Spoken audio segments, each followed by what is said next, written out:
Bonjour à tous. Donc aujourd'hui, on va passer à travers les étapes de téléchargement de données, décompresser un dossier, puis créer un projet de ArcGIS. La première chose qu'on veut faire, donc dans ce cas-ci, moi je suis sur la plateforme Moodle, donc je vais télécharger les données, mais c'est un peu le même principe pour n'importe quel téléchargement de données. Si les données sont compressées, vous faites à peu près les mêmes étapes. Donc, une fois que c'est téléchargé, si vous revenez sur votre dossier de téléchargement, vous allez voir apparaître votre donnée. Ensuite, avant de décompresser, ce qu'on va faire, c'est qu'on va créer un projet de ArcGIS. Donc, lorsque vous venez sur le logiciel, vous allez avoir la liste des derniers projets que vous avez ouverts. Puis, vous pouvez également rechercher des projets sur lesquels vous avez travaillé, mais ils vont seulement apparaître ceux qui sont sur la liste ici, donc pas dans votre ordinateur nécessairement. Donc, pour créer un projet, on clique sur Map, puis on va nommer notre projet, donc on va simplement le nommer projet. Ensuite, vous avez l'option de choisir l'emplacement de votre projet. Donc, par défaut, il va toujours s'enregistrer dans le dossier ArcGIS Projects, mais comme je vous disais, vous pouvez le déplacer ou l'enregistrer ailleurs. Donc, moi, dans ce cas-ci, je vais le mettre dans mon bureau pour que ce soit plus facile à retrouver, puis éventuellement, vous pouvez le redéplacer vers votre clé USB ou ailleurs. Donc, moi, je choisis bureau. On fait OK. Puis ensuite, si je reviens à mon bureau, normalement, on devrait voir un dossier apparaître, mais il n'est pas complètement chargé.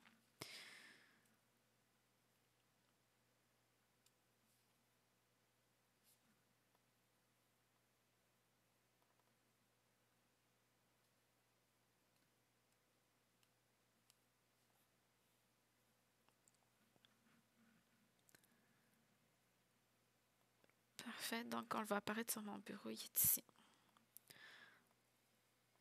Donc, si on revient à notre projet ArcGIS, donc normalement, lorsque vous créez un projet, celui-ci va apparaître dans vos folders, puis vous allez pouvoir l'identifier parce que votre projet, donc le dossier de votre projet va toujours avoir une petite maison. Par défaut, votre projet va inclure également une GDB, donc vous n'avez pas nécessairement besoin de créer une GDB si vous allez travailler dans vos projets. Donc ensuite, ce qu'on veut faire, on veut exporter les données ou décompresser le dossier qui contient les données. Donc on va simplement faire clic droit par-dessus. Puis on va sélectionner Extract All. Il se peut que ça varie selon les ordinateurs, mais vous pouvez aussi choisir l'option WinZip. Puis lorsque vous cliquez dessus, vous allez voir l'option décompresser vers. Donc, il y a plusieurs façons, mais l'important, c'est de choisir où vous allez enregistrer. Donc, moi, dans ce cas-ci, je veux enregistrer sur notre projet. Donc, je vais sélectionner une seule fois, un seul clic sur le dossier pour le sélectionner. On clique sur Select Folder, puis on peut voir que le chemin a changé vers Desktop Projet. Donc, on clique sur Extract.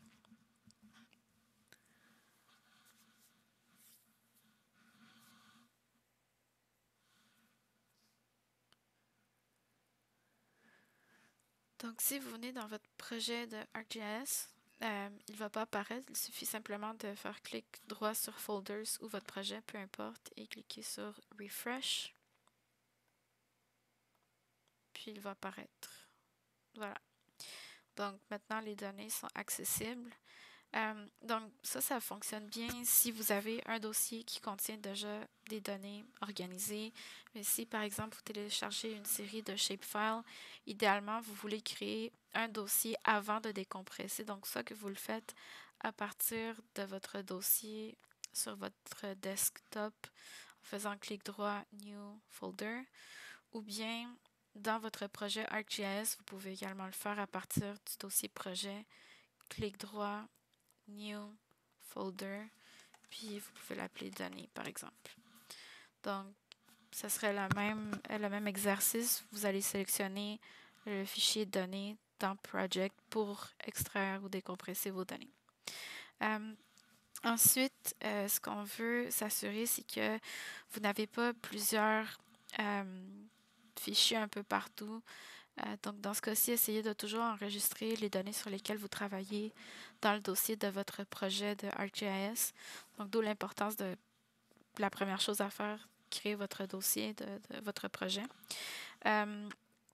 Donc, puis comme je vous ai montré, vous pouvez créer des dossiers pour classer les données également.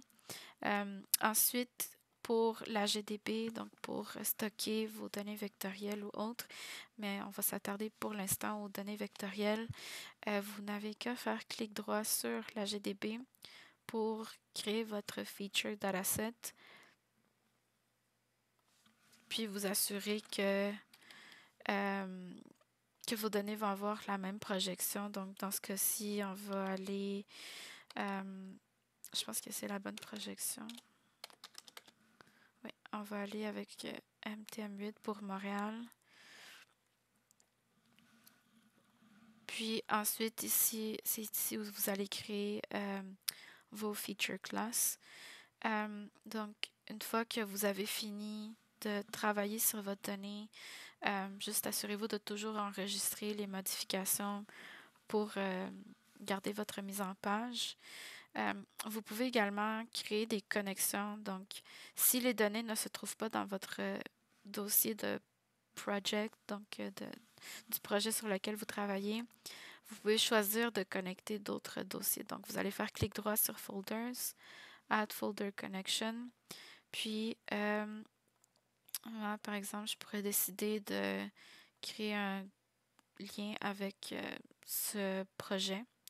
Donc, je vais faire clic une seule fois, puis OK. Et il va apparaître ici, donc sous la liste. Donc, je pourrais avoir accès à d'autres données si jamais vous en avez besoin. Donc, vous allez pouvoir en ajouter. Puis, vous pouvez également importer des données vers votre GDB. Donc, pour pouvoir importer des données, si jamais vous trouvez avoir 2 GDB, puis vous voulez remettre une seule GDB, vous pouvez donc faire clic droit sur votre feature dataset, puis choisir l'option Import Feature Classes et sélectionner la donnée. Puis cliquez sur Run. Je ne sais pas si ça va fonctionner, mais je pense que oui. Ouais. Donc, maintenant, la donnée se trouve dans cette GDB. Pourquoi on voudrait faire ça? Bien, encore une fois, si vous avez plusieurs GDB sur lesquels vous avez travaillé, ça va vous permettre d'organiser un peu vos données. Aussi, ça peut être parce que vous avez d'autres contraintes. Donc, par exemple, la donnée que j'ai ajoutée initialement a une autre projection. Donc, elle est en MTM6. Puis, nous, on voudrait plutôt travailler en MTM8. Dans ce cas-ci, c'est une erreur parce qu'on n'est pas dans la bonne région. La bonne région, c'est MTM8, mais c'est juste pour illustrer que peut-être vous avez travaillé dans une autre GDB avec une autre projection. Vous pouvez simplement les importer. Puis, le feature dataset va s'assurer que vous avez la bonne projection. Vous pouvez aussi simplement glisser des données. Dans ce cas-ci, encore une fois, puisqu'elles ont les 2 features dataset ont des projections différentes, normalement, il se pourrait que ça ne fonctionne pas. Donc voilà. Mais si jamais les 2 ont la même projection, c'est juste une question de reclassement. Il n'y aura pas de problème à simplement glisser la donnée vers le feature dataset. Donc, encore une fois, la notion d'enregistrer votre mise en page.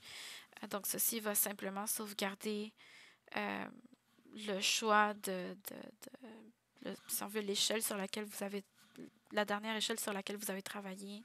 Ça va aussi enregistrer la symbologie. On va choisir orange. Puis si j'enregistre, c'est cette mise en page qui va être enregistrée. Donc, si par exemple je ferme mon projet, puis je décide de le réouvrir,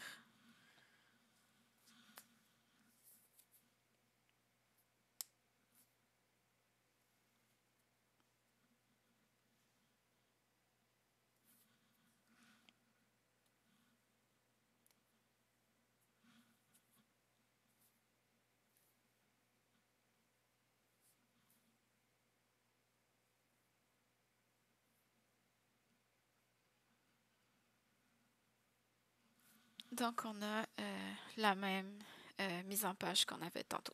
Donc c'est un peu ça le principe. Si jamais vous perdez votre projet, vous ne savez pas où vous l'avez enregistré, vous pouvez aller dans Project, puis dans Info. Vous avez le titre de votre projet, le chemin de votre projet. Vous pouvez le copier et coller dans votre barre de recherche de votre dossier. Ou bien, vous pouvez simplement cliquer sur Show in File Explorer. Puis, normalement, si vous cliquez dessus, il va ouvrir le dossier dans lequel vous avez enregistré votre projet. Puis, vous allez pouvoir voir dans quel dossier il est spécifiquement enregistré. Donc, ça va être plus facile pour vous de vous retrouver si jamais il y a un problème. Donc, vous n'avez pas à recommencer à plusieurs reprises votre projet. Puis, c'est pas mal tout pour la création d'un projet ArcGIS.